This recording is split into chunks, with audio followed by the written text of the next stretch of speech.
Olá, pessoal. Mais uma vez estamos aqui para bater um papo, para conversar sobre uma paraxá muito especial chamada Miquetes. É a 10ª paraxá do ano e ela significa ao fim. E eu sou o Alexandre Strabotner, que temos aqui conosco hoje alguém também muito especial, que é a Ivani Camargo. Olá, Ivani. Shabbat Shalom para você. Shabbat Shalom, Alex. Shabbat Shalom a todos que estão nos ouvindo. Muito gostoso estar aqui de novo. Muito bom mesmo. E, aliás, muito obrigado por estar recebendo a gente na tua casa, com a tua família, querendo ouvir um pouquinho o que Deus gosta que a gente saiba, né? A gente estudou um pouquinho isso daí e quer compartilhar com vocês o que Deus tem falado com a gente. E, com certeza, Ele vai falar com vocês também, com cada um de vocês, talvez de maneira diferente, mas com cada um de vocês. E essa paraxá, ela tem alguns textos muito interessantes e importantes. Na Torá, o Gênesis 41:1 até o 44:17. Na Haftará, o 1 Reis 3, do 15 ao 4:1. Na Brit Hadashá, 1 Coríntios 2, de 1 a 5. No Tehillim, Salmo 40. Gente, esse salmo mexeu comigo e, pelo que eu entendi, mexeu com a Ivani também, né, Ivani? Mexeu. É impressionante. Eu diria a você que, tanto nessa paraxá, quanto na paraxá anterior, que é a Vayeshev, tem Deus falando com as pessoas. Às vezes a gente acha que Deus não fala com a gente, às vezes a gente acha que Deus não ouve a gente, mas você nem imagina como Deus quer se comunicar com você. Nessas duas paraxá, ele se comunicou muito através de sonhos.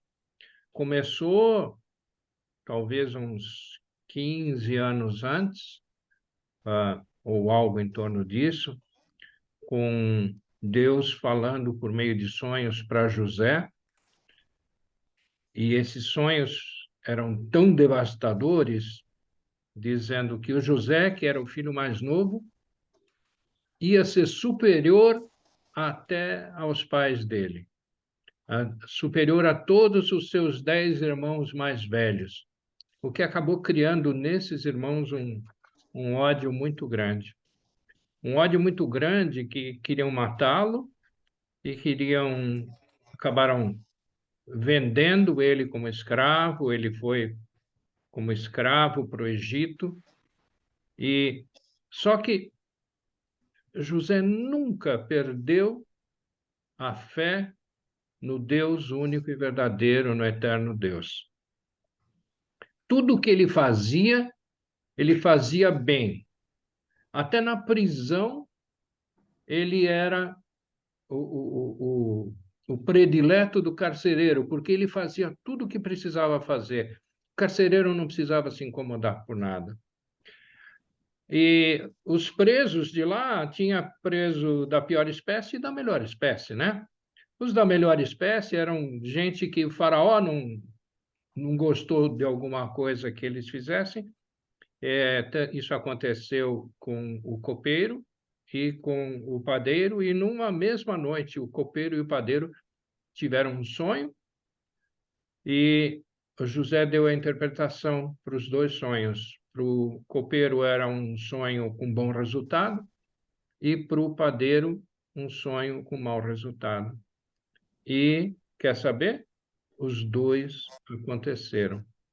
E o copeiro acabou sendo liberto, e o José falou para ele, isso vem da outra paraxá, né? O José falou para ele, olha, faz o seguinte, lembre-se de mim, né? Quando você estiver na corte. E essa paraxá começa assim, no Gênesis 41, ao final de 2 anos, por isso que ela chama-se Miquetes, ao fim, né? ao final de 2 anos, o faraó teve um sonho. O faraó teve um sonho. 2 anos depois que o copeiro saiu de lá e que tinha esquecido do José, que interpretou o sonho para ele, o faraó teve um sonho. E, na verdade, ele teve 2 sonhos. Um deles é de vacas gordas saindo do Nilo, sendo comidas por vacas magras. Depois ele teve um outro sonho de espigas graúdas, cheias, lindas, limpas, saudáveis, sendo engolidas por espigas minguadas, espigas de trigo, possivelmente. E claro que o faraó ficou todo perturbado com isso. O que é isso? Ele pegou, no dia seguinte, chamou todos os magos e intérpretes que ele tinha à disposição dele, e eu vou contar para vocês o que eles falaram, que eles não sabiam interpretar.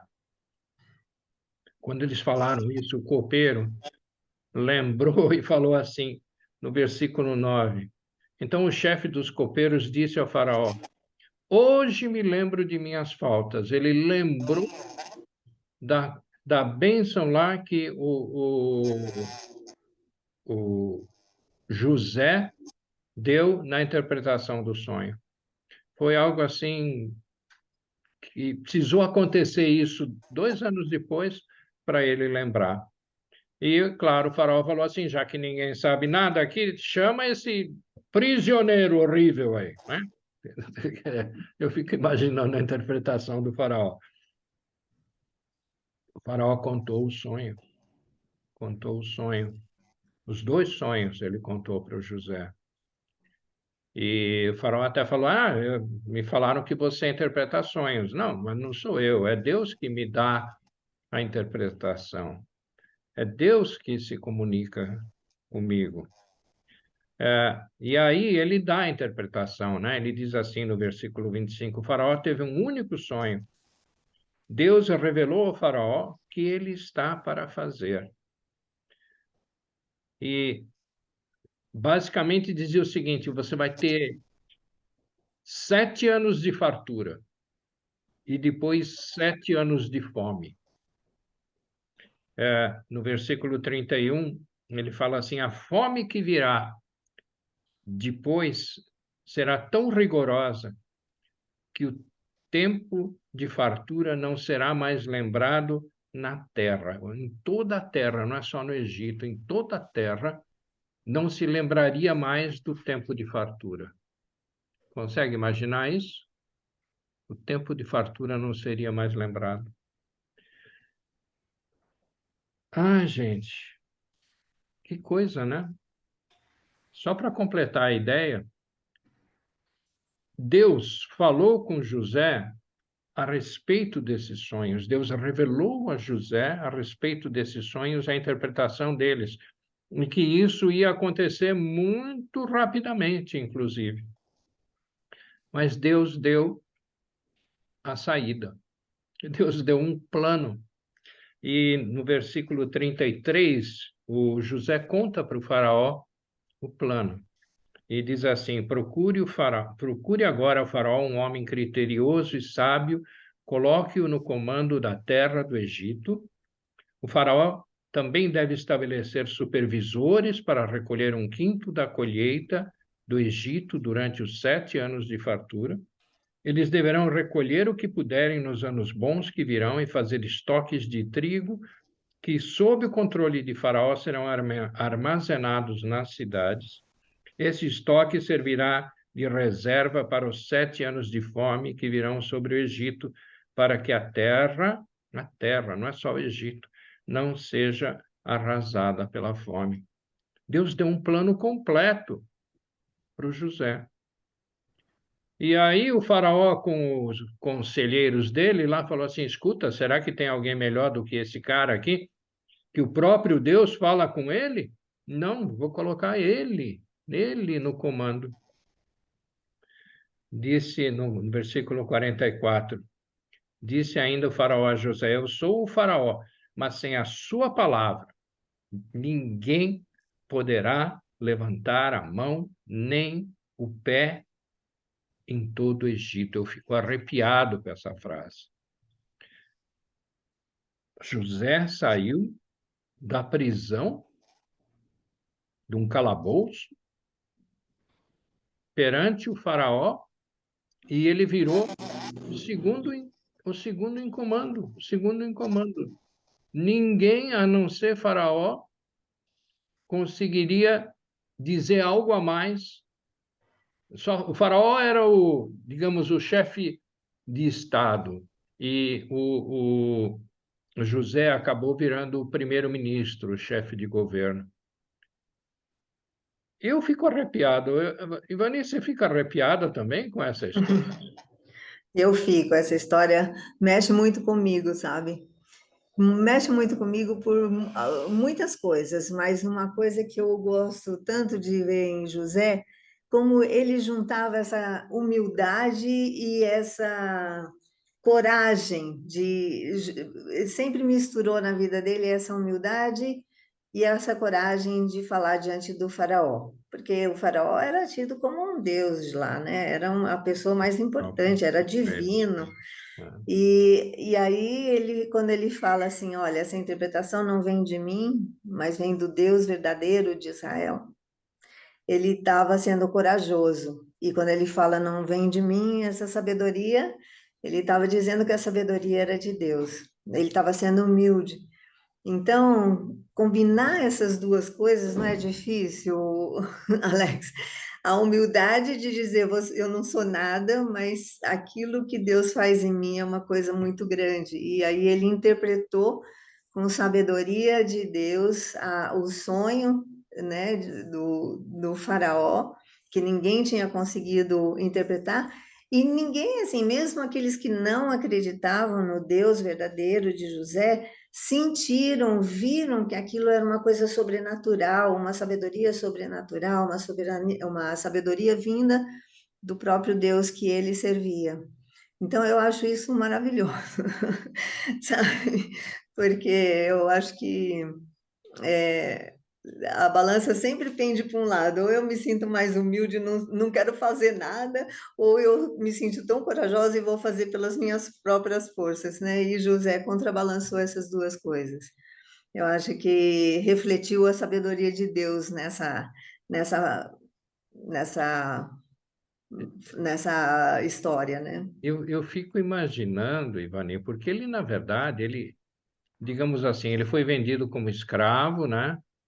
Acabou servindo aí ao chefe da guarda lá, e só que teve problemas na casa, quer dizer, ele cuidava da casa, Deus, tudo que ele fazia bem. Por quê? Porque Deus colocou no coração dele de que ele tem que fazer o melhor. Qualquer coisa que ele fizesse, ele estava fazendo para Deus em última instância, né? É verdade. Só que o mal fica tentando derrubar as pessoas. Isso acontece com a gente também.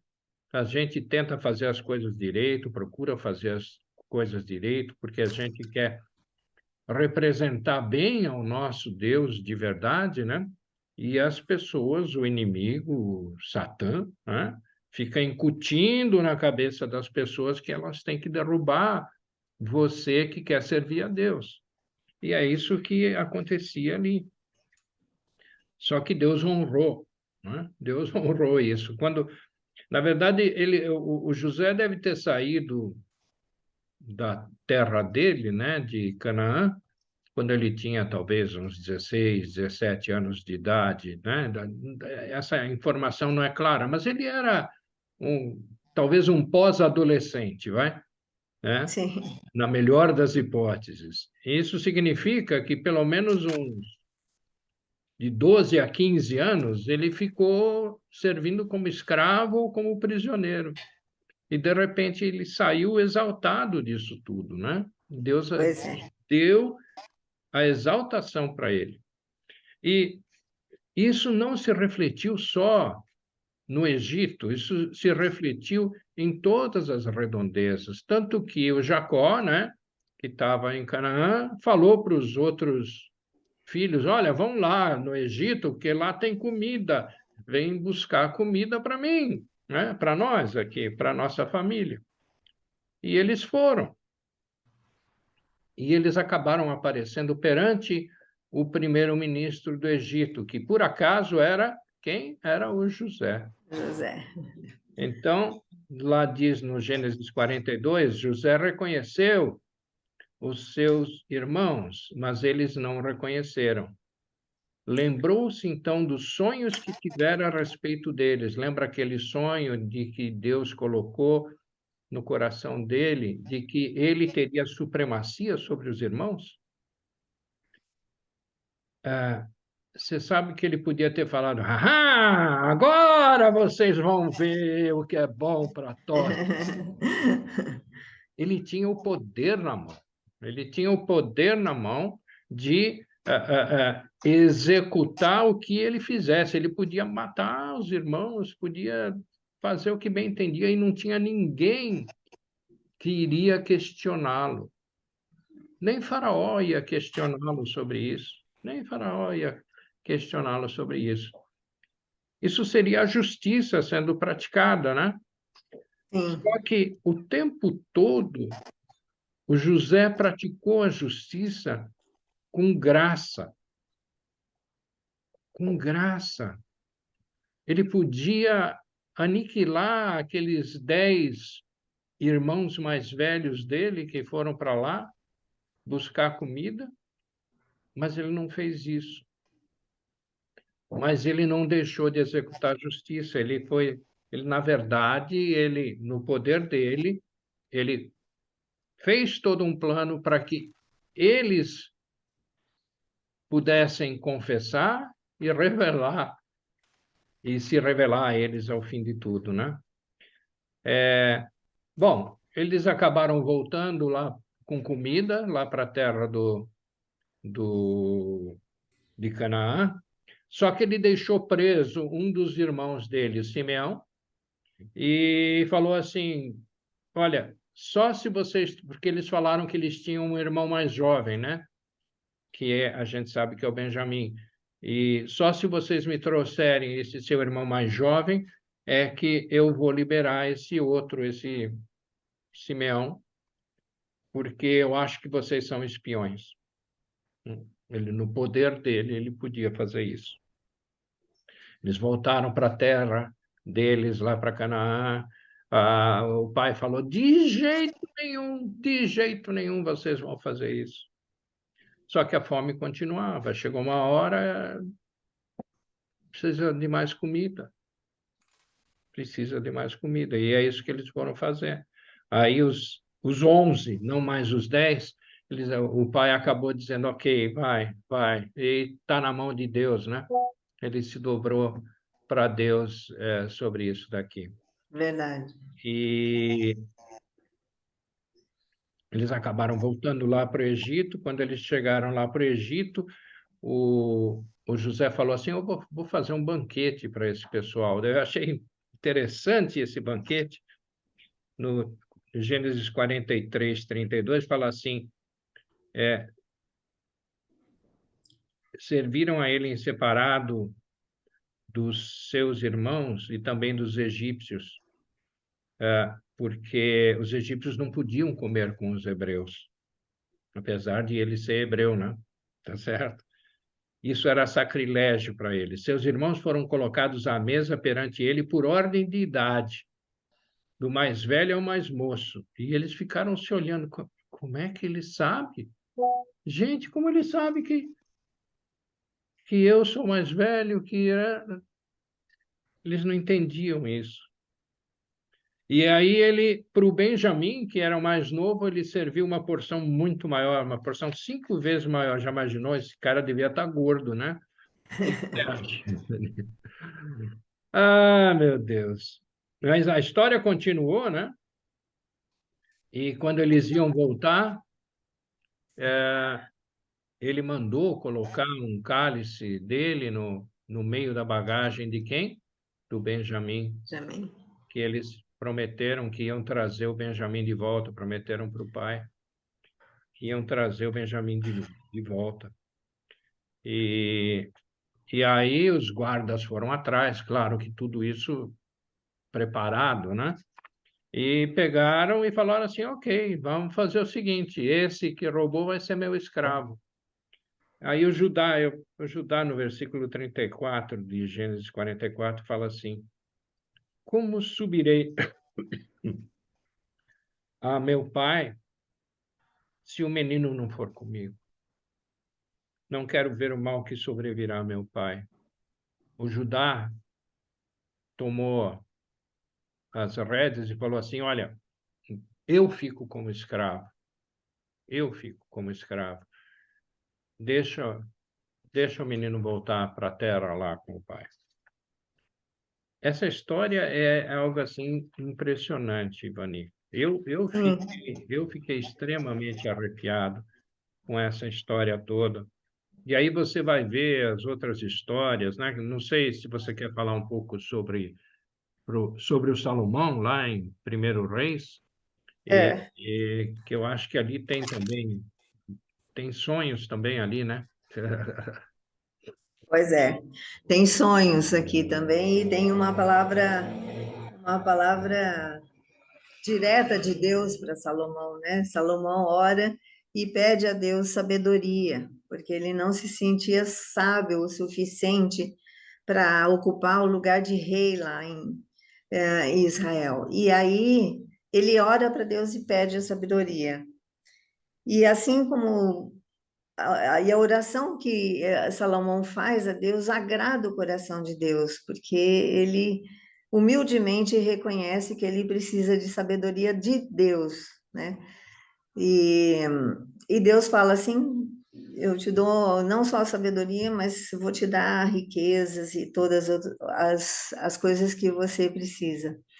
E eu fico impressionada porque eu vejo muito um paralelo entre a história de José e de Salomão também. Não só por causa do sonho, não só por causa de Deus falar diretamente com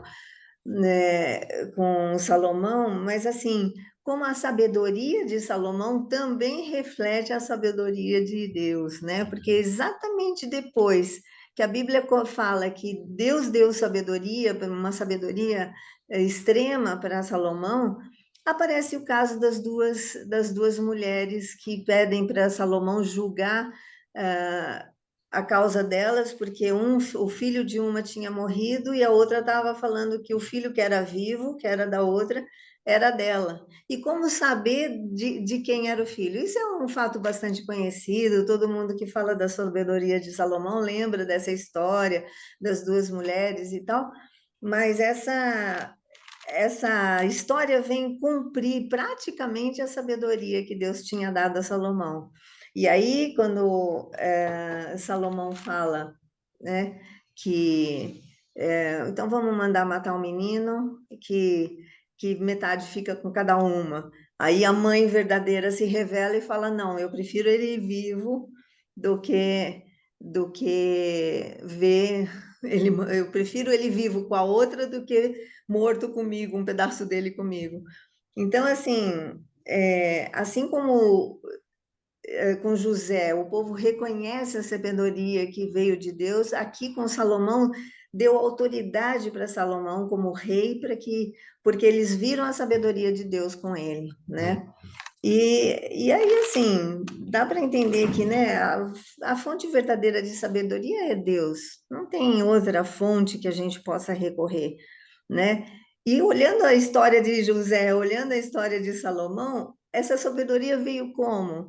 Veio pela fé em Deus e pela oração, uma vida de oração, uma vida de fé, levou a essa sabedoria, porque os dois passaram dificuldade. Salomão passou dificuldade, a José passou muito mais ainda, e isso foi aprimorando a fé deles, que permitiu que eles tivessem essa sabedoria através da oração e da fé em Deus. E também dá para perceber que essa aplicação da sabedoria, né, tanto no Salomão como no José, o que é que revelou, né? A sabedoria de Deus produz vidas mais úteis, produz vidas puras, bondosas, frutíferas, né?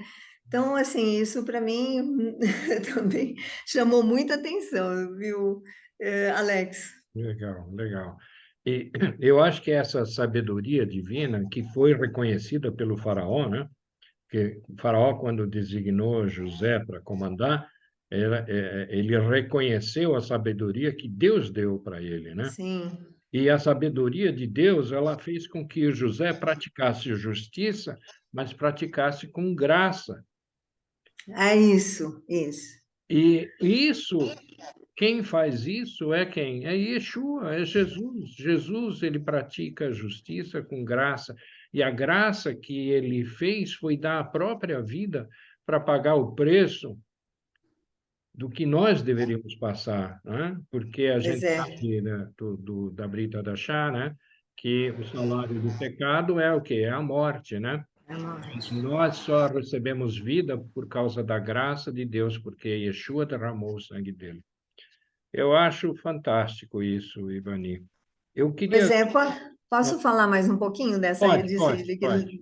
esse ponto que você levantou? Porque ah, a história conta que José parecia demasiadamente duro com seus irmãos. Não, vocês são espiões. Não, quero que venha o mais novo. Não, agora eu quero que o mais novo fique escravo. Então, ele parecia muito duro, né? Dessa justiça dura, e ao mesmo tempo ele chorava porque ele amava os irmãos e queria ter os É irmãos verdade. perto. Então, assim, só Deus para resolver esse enigma mesmo com Yeshua, né? Que a justiça de Deus é uma justiça dura. Olha, o pecado não entra dentro da minha justiça. E como fazer com o pecado? Então, Yeshua derrama o seu sangue para cobrir esses pecados na nossa vida, né?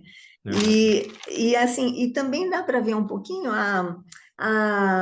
o caminho percorrido pelos irmãos, porque os irmãos falavam, não, nós somos culpados, nós somos culpados. No versículo 42, 21, que ele fala, 42, 21, ó. Então disseram uns aos outros, na verdade somos culpados no tocante a nosso irmão, pois lhe vimos a angústia da alma quando nos rogava e não lhe acudimos, por isso nos vem a ansiedade.